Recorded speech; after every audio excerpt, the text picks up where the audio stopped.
Just gave birth, they just sewed you up. Can't get enough. Right? Just like you couldn't get enough every night you Yeah. cheated on me. Maybe that's probably why, in reality, Is that I why like you that cheated on me guy. with him? Because he cheated on you with somebody else? That makes sense. I don't know about her mother's infidelities or what she did or anything like that. Only thing I know is that Fallon is my sister. That's all I know, and that's all I care about. I was like maybe 4 months when I realized I was pregnant. And my period has always been irregular. By the time that I realized that I was pregnant, I did sleep with the other guy. A heartfelt quest for closure that's been decades in the making. Yep, this plaintiff was tired of all the lies and this journey in search of her real father. She wanted some answers, and today she was about to meet a man who could be her potential father. Ms. Hannon, you grew up believing one man was your father until the age of 13 when he said, "I am not your daddy." Your mother then told you on her deathbed that another man, the defendant David Dorsey, is your biological father. You are here to prove paternity, and you have never spoken to but will meet him for the very first time today. Is that correct? Yes, ma'am. A stunning deathbed confession led Ms. Hannon on a quest of a lifetime. She had heard of Mr. Dorsey in the past, but never laid eyes on him until now. All this time, she believed another to be the father, but he shut that down cruelly. Well, I believe David Dorsey is my biological father, but I grew up with my grandparents and my mom.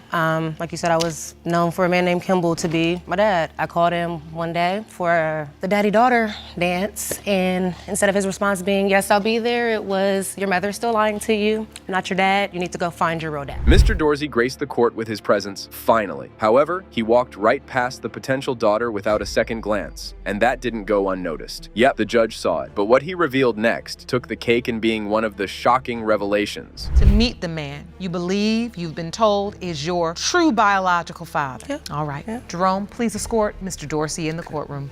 Mr. Dorsey. How you doing? Thank you for joining us today. This young woman has waited many, many years to meet you. She's been told that you are her biological father. Yes, ma'am. You walked through the doors, you walked right past her, no hug. You didn't even really look at her, acknowledge her. I acknowledged her. I looked at her. Let's take a minute to soak in the sheer, unadulterated bizarrity of this situation. I mean, seriously, Mr. Dorsey denied having any contact with Ms. Veronica ever. Even after the witness from the plaintiff's side recognized him, yeah, he still held his ground.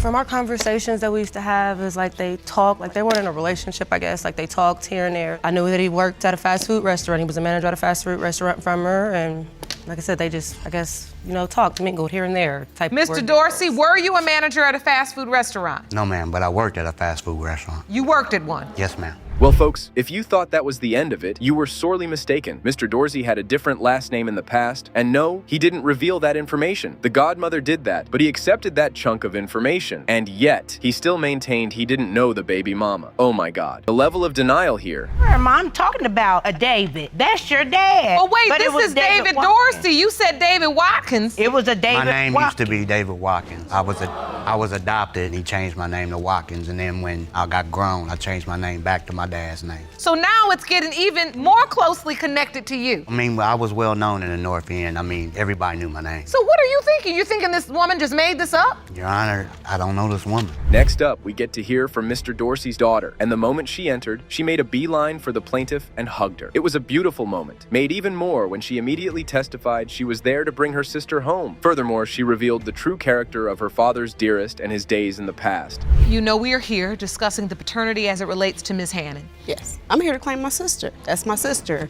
I don't mean to disrespect my dad, but my dad was a Rolling Stone, okay? So he was the man, and he was very known on the North Side for being David Watkins, the slayer of women. Poor Ms. Hannon was truly torn over all this. On one side, she had a woman claiming her as her sister, while on the other side, a potential father was playing the never have I ever game on expert mode. Talk about being in between a rock and a hard place, right? Who all remembers every white night stand that I had when they was a kid? So I can't fault him for saying he don't remember. Because you were told that it was a fling. Yeah. And so maybe he don't remember that fling. He It just wasn't the doesn't best remember fling. that. It just might have not been the best for him. He didn't remember it.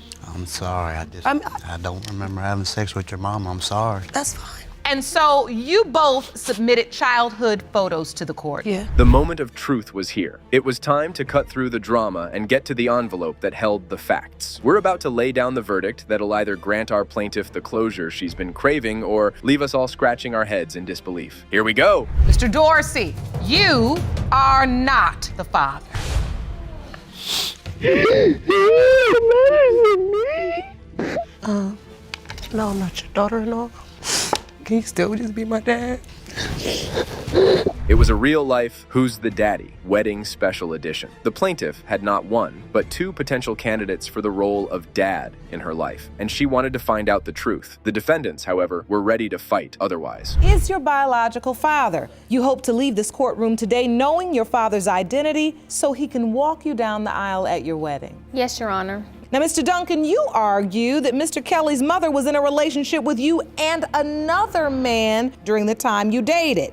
Now, while there are paternity questions, you hope you are her biological father. Moving on, Ms. Kelly took us along her journey of finding out the truth. After a rough teenage years, she got to meet these possible fathers. While one of them was distant, Mr. Duncan thought welcomed her as his nice gesture, but he still had his doubts based upon the circumstance in which he met the baby mama. I noticed that I was different because they're white and I was brown. My grandmother used to get awkward looks and she would say stuff to people, and sometimes kids gave me trouble at school. And when my grandfather, he got killed when I was 10, so not having that male influence in my life, I started to act out, get in trouble at school and all kind of stuff. And that's when Lariat thought it would be a good idea to let me meet my father. Mommy Dearest, the perpetrator in all of this, came out with her truth. She did cherish her daughter and wanted her to find closure, as she was the one paying for her mistakes in the past. They both wanted Mr. Duncan to be their guy, but there was still a 50-50 chance of it going sideways. I made some mistakes, and my mom wound up wanting to step to the plate and raise her. So my mom and my dad raised her, and like I said, when my dad got killed, it really disturbed her. She's seen everything happen, so she started being rebellious towards my mom, and everything showed out in school and all, and I knew it was time. My mom never wanted her to know who her father was. Next up, the baby daddy stated his case. It seemed after having a row of words with the father of the baby mama, the defendant ended up taking them in. Though he accepted Ms. Destiny as his, the people certainly didn't make it easier. Me and him had some words. And I ain't gonna say what the words was, but they were no good words. Understood. So I told him, I said, well, they can come stay with me. I had my own house, I had my own land, I had a good job, I had a good car, and I wasn't that bad looking. That's you? That's me right there. No, you weren't. I You wasn't that bad at all. No, I wasn't that bad looking. You did the right thing. By the looks of it, it wasn't just the people who were giving the baby daddy trouble. The mommy dearest was a whole other trouble as well. Yep, the living arrangement didn't last long after that, and Mr. Duncan lost touch with the plaintiff. They get mad and the truth will come out, you know, but people would come up to me and say, she said, that ain't your little girl. I understand. Ms. Kelly, I have to ask you, you started telling people that's not his child. Yes, ma'am. You said you told other people she wasn't his child. Did you ever tell him directly? Well, Your Honor, it's been so long, I really can't recall. Do you ever recall her telling you directly Yes, that's not your child? Yes, Your Honor, I do recall her What telling happened? me to my face. Hold on to your hats, people, because Ms. Kelly's journey isn't over yet. Not at all. As Mr. Anathony, the other potential baby daddy, was still very much in the picture. Now the daughter had an encounter with him as well, but it wasn't pleasant by the sound of it. Let's see. Probably the most awkward situation I've ever been in my life. What happened? We go to knock on this man's door and tell him after 25 years later I might be his child. No phone call first? No. Wow. I was you ready. knock on the door and what happens? Lariat introduced us and she just wanted to let him know there might be a chance to see how he felt about it, if he would be willing to take a test with me to give me that closure. Now the question was, what were the hopes of these guys from today's results? The daughter hoped for a real father so that he could finally meet his grandkids. Such a sweet sentiment. Though Mr. Anthony was initially shocked, the question was now nagging at him, as he had been in the dark for so many years. True that. And I'm proud for him to have his child, because this, if you ever had a child and you were glad to have a child, this would be one up. So if this is his child, then I know he'll be more than proud for her to be his daughter. So, Destiny, what are your hopes today? I hope to find out that one of these two is the father and get some closure. We can hopefully form a relationship. They can get to know my kids. All the pieces of this paternity puzzle were finally about to fall into place. The grand reveal was here. Let's see whether Ms. Kelly gets to have a father to walk her down the aisle or not. Here we go. Mr. Anthony is not her father. Mr. Duncan, you are not her father. I'm sorry to you both. I know how much you wanted it. Miss Kelly, how are you feeling? Confused still. This was a sizzling story of love, betrayal, and baby daddy drama. The plaintiff claimed the baby daddy was okay with their first child, yet the second one was denied fatherly treatment. The defendant, on the other hand, claimed it to be just another ploy to entrap him. Your case today because you are furious that the defendant acknowledges your older child, London, yet denies paternity of your 2-month-old daughter, Paris, and does nothing for her. You claim he needs to step up once you prove that he is Paris's father. Is that correct? Yes, Your Honor. Setting up the tone of betrayal and heartache, Miss Amos sheds light on the fact that Mr. Johnson has been no help in raising their kids. And not just baby Paris, but their first kid, baby London, as well. Apparently, baby London was also deprived of fatherly affection. No milk. I can get him to do nothing. He don't even acknowledge the fact that my baby is a possibility to be his. He acknowledge her at all, like she don't exist, period. So wait a minute. You have an older child together, London. Correct. He does stuff for that baby. A little. Following that train of thought, the baby daddy came up with his testimony. It seemed Ms. Amos had trouble being in a committed relationship. The good old concept of loyalty was lost on this baby mama. Is you coming with me again tonight? I enjoyed myself. His name saved under a female name. So are you all in a relationship? Not at the moment. Not at the moment. But at the time Paris was conceived, you were. Yes. Now, Ms. Amos, you were supposed to be in a relationship with Mr. Johnson. That's correct. Next up, the baby mama tried to justify her promiscuous behavior by blaming the defendant as he started it. She was just reacting to his actions, apparently. Well, the tit-for-tat game was displaying drastic consequences now. The day I told him that I was pregnant, he was laying on the couch. I went to the store. I had got a pregnancy test. I took the test. I kind of briefly stood in the bathroom and I cried because at that moment, it was kind of hard, trying to deal with another child. So as I walked out the bathroom, he was laying on the couch. I went up to him, I showed him the pregnancy test. He looked at me and he was like, "It ain't mine," instantly. Because she's a cheater. He wasn't ever home. Time to go on a long rant. The plaintiff admitted to messing around right in the middle of this court, and yet she was firm on the belief that the defendant was her baby daddy. And he was obviously not buying that. Why are you so sure Mr. Johnson is Paris's biological father when you are admitting in court right now that I was sleeping with somebody else 3 or 4 times a week? I mean, me and the other guy, we had unprotected sex, but majority of the time we was, using, a condom? Yes, ma'am.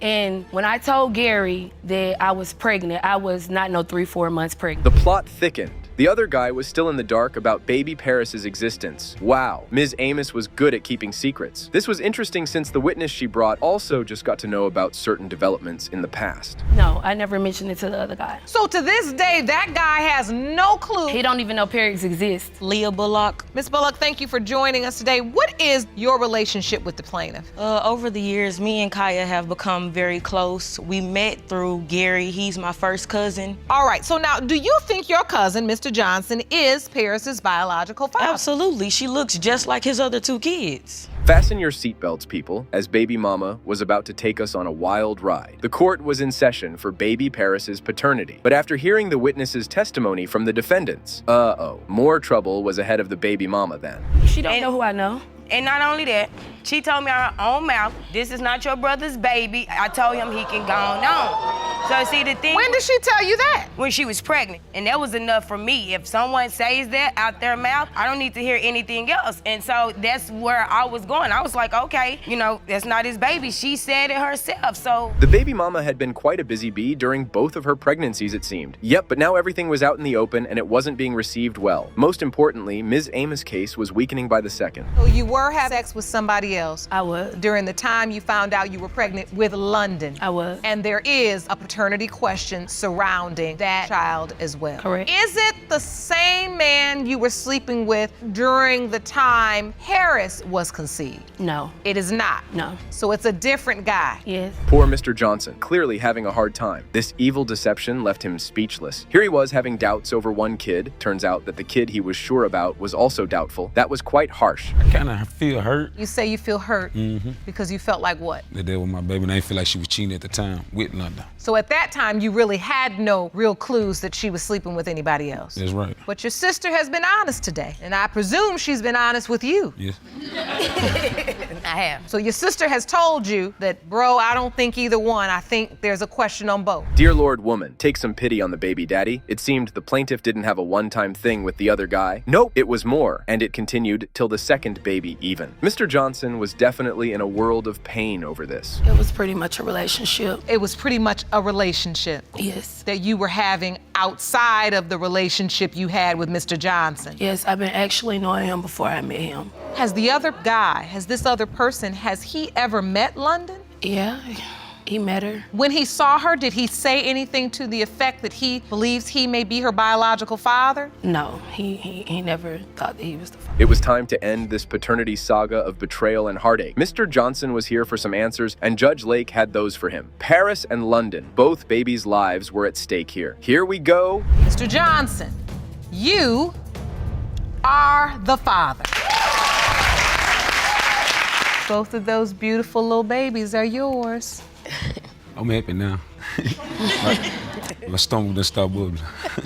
A family on the brink of being broken. In a desperate attempt, the husband brought his wife to court in the hopes of saving his family. On the other hand, the baby mama wasn't so sure about the plaintiff's claim. You are here to prove you are the biological father of the defendant's 2-month-old son, Noah. You claim you have loved and taken care of baby Noah since the day he was born. You are certain the results will confirm paternity and will save your family. Is that correct? Yes, Your Honor. By the looks of it, the marriage was already on a rocky road. So much so that these guys separated officially. And then the wife's dalliance began with the other guy. Well, she sure moved on fast. But that speed led them straight to the paternity court. After he came out, they handed him to me.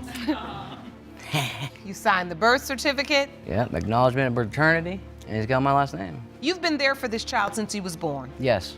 But you heard in the opening statement, Ms. McElhone does admit that she had a brief affair. Yes. But you still believe Noah's your biological child. Yes, I do. Next up, Mr. Tisdale came prepared with a calendar. Now, this calendar held a wealth of information. All the times these guys did the hanky-panky during separation. Furthermore, the husband recalled the time Ms. McElhone ended up crushing his heart. When we were split up and back together. All right. And when we were having sex, and then obviously it says right there. So Noah was born May 2nd, 2018. Yes. When you count back, you believe he was conceived during the time when you had already gotten back together, right? Yes. The baby daddy already had a abode established with baby Noah. Clearly, a lot was on the line for him. The other guy threatened to unravel that bond and everything. The defendant wanted their bond to continue flourishing. Well, we see how that goes. Yes, Your Honor. And so why did you say that? Had it been weighing on your heart? Yes, Your Honor, but I didn't want to hurt his feelings because I've always wanted to give Mr. Tisdale what he's always wished for. And I was uncertain of if he was the father or if the other partner I was sleeping with was the father of my newborn. Would this be the guy when you broke up with him and went off with that guy? Yes, Your Honor. You thought he could be the child's biological father? Yes, Your Honor. It was time to bring the other guy into the courtroom. He had a much bigger role in this story than anticipated. Moreover, he had quite a few revelations when he narrated the incident of how he got the news of pregnancy. Poor Mr. Tisdale didn't see this blow coming. Yeah, I do. Okay. How did you find out she was pregnant? Basically, we both thought that she was pregnant because she was having like weird cravings and stuff. So she went to the store to get like a pregnancy test, and she went back home and used it, and it came out negative. And then she threw it away, but something in my head told me to go pick it back up, and it was positive. Oh, you were with her when she found out she was pregnant. Are you serious? Next up, we saw one crushing blow after another in the courtroom. Mr. Revere was full of shocking things to say about the baby mama, and all this news was taking a heavy toll on the baby daddy. He was beyond miserable at this point. Oh, really? Oh. When's the last time you were intimate with Ms. McElhone?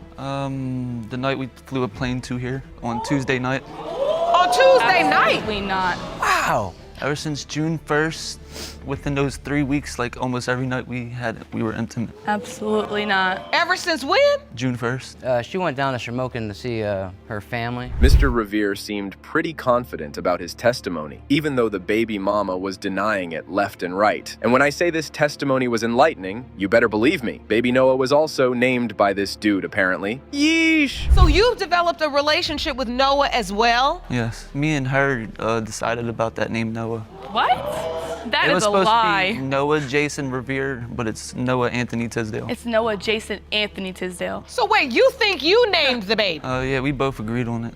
Are you serious? I named him Noah because me and Mark agreed to name him Noah. Moving on, Mr. Revere came prepared. He was so sure that he administered a lie detector test upon himself, and he did all this to prove he said nothing but the truth in this court. Well, the results of those tests were in as well. Let's hear it. This was one cunning baby mama. Question number 1, Mr. Revere, you were asked, since Ms. McElhone got back together with her fiance Mark Tisdale last year, have you had sexual intercourse with her? You said yes. The lie detector determined you were being truthful. Ms. McElhone indeed had a lot of nerve, man. Like, seriously. And she showed no remorse. While Mr. Tisdale was broken beside him, she played him like a fiddle when he was at her beck and call the entire pregnancy. Harsh with a capital H.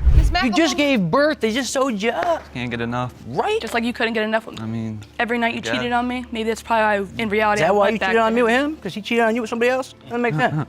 Pennsylvania people. Truth's coming out. It is. I guess it took for us to come here for everything to come out, huh? Poor Mr. Tisdale had enough torment in one day. The ugly truth came out, and it was devastating for these guys. But the baby Noah's fate was still on the line. He was waiting for a father, so let's give him one. The biological father is Mr.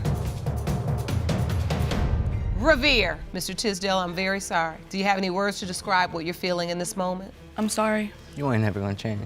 I mean, you can say otherwise, but I am. You're not. And I completely understand if you can't forgive me.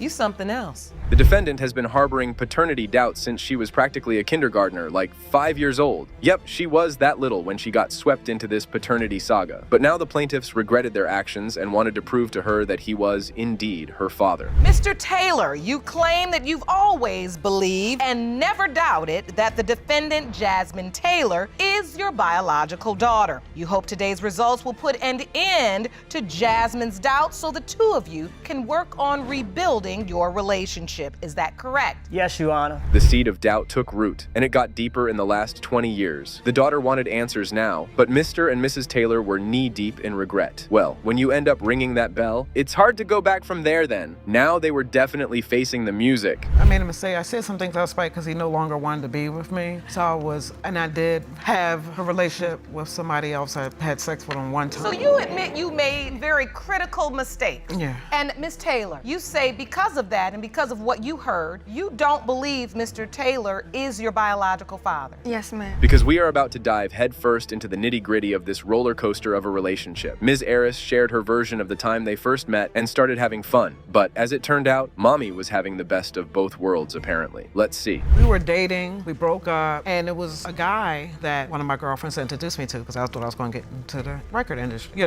So I started, letting him come around, chill out. Wasn't having sex with him or anything, but he was giving me money, paying $400 a week and coming over. So you bottom line is you were in a relationship with Mr. Taylor, dating, but you met this guy who was kind of whining and dining you. Moving on, it was only fair that Mr. Dallas got to state his case too. While the baby mama was having fun, he thought he was in a committed relationship. Mrs. Taylor sure knew how to make a mess of things. Though she said she was 5% in doubt, we know that's enough to cause a paternity ruckus, and Teda, it did. Teda should be said in a slightly loud and surprised manner as intended. We was in a committed relationship, but we was just living in 2 different states at the time. Then she told me she was pregnant. Okay. Then I decided to move her back to Maryland at that time. All right, so at the time she told you she was pregnant, you all were in 2 different states? Yeah. Okay, so this all sounds like it's going just fine. Yes, everything going So were you at the birth? Yes, I was at the birth. You signed the birth certificate? Signed the birth certificate, the whole 9. So you're there? Yes. Time to drop some truth bombs on the potential father and the daughter. Yep, Ms. Aris laid it all out for these guys. It seemed she did take the other baby daddy in the loop, as well as took a surprise visit, which the father-daughter duo had no idea about. Till now, of course. He wouldn't even want me. He wouldn't even want to bring me back. And I wanted to be back in a relationship with him and hopefully to get married. We did get married. I get it. We're here to tell the truth. No reason to come all the way to paternity court and then get to lying. Right. That is counterproductive. Right. So the truth is you didn't say anything to Mr. Taylor, but you knew it could be a viable possibility. Exactly. Now, did you ever tell that other guy, I am pregnant? Truth time was continuing in the paternity paternity court. Oh yeah, the baby daddy initially didn't think of him not being the father a big deal. However, that certainly didn't remain the case when he got to know the real reason. Well, at that time, when she told me that, that I may not be the father, then it wasn't that big of a deal to me. The only thing that makes somebody care in that situation is money. So when we wasn't together, and that's when all the problems came, because when we wasn't together, and then it's all about child support net. So I'm like, okay, then that's when the problem came about. Well, the child support news ended up breaking Ms. Jasmine, understandably so. Saw it coming a mile away. But most importantly, she had to understand one important detail of her birth certificate. And that's where Judge Alake came in. She made the defendant understand what was going on, that the parents failed to comprehend. Like, she just like, oh, well, hey, after, when I was 5, he had, took my sister and told him that I wasn't his daughter. So, of course, I'm like, well, I obviously got another dad out here somewhere, so it has to be, I didn't just get here, we ain't go to a clinic and just make me, so it gotta be another father somewhere. So she finally just opened her mouth and said, well, this other guy, it's a possibility that he could be your father. Poor Ms. Jasmine couldn't catch a break. She contacted the other potential baby daddy, but encountered nothing but radio silence from there. Yeah, the guy pulled that stunt. That ended up devastating her more, as all she ever wanted was to know where she belonged. She wasn't asking for a lot here, folks. Reached out to him and wrote him a message, because I just wanted to know. Like, I was like, You had his name? Mm-hmm. Where'd you get it from? Oh, my mom. So she gave you the name? Yeah. And then you went on Facebook and found him? Mm-hmm. Sent him a message? Yeah, I sent him a message. And he responded back. What did he say? He didn't respond. He blocked me. So you submitted that message to the court. Let's look at that. Mm-hmm. You wrote, I just really want to know who my real father is. All of this took a toll on this whole family here. There were tears and cries in all 3 of them. Moreover, Mr. Dallas had a heartfelt moment with the daughter, and he poured his heart out. Yep, come on, people. Let those emotions out. Ain't no use keeping them hidden in this court, right? Talks to me about Jasmine. Why won't Jasmine talk to me? He loves her. He wants that to be his daughter. So, he feels that it's his daughter. He'll do anything and everything for Jasmine. He really cares. This paternity doubt has really destroyed your relationship. Oh yeah, and I probably just didn't even want to even discuss it at that time, because it didn't. There you go. Be honest. Right. Be honest. It didn't even matter anyway. This didn't matter about that to me. The tension was palpable. The emotions were running high. Every eye was on that envelope in the judge's hand. Whether the results would finally clear up the paternity doubt once and for all, or Ms. Jasmine was in for a world of more pain, we are about to find out. Mr. Taylor, you are not the father. Oh. I'm so sorry. I'm very sorry, Jasmine. You can say that. That's what we do in this courtroom.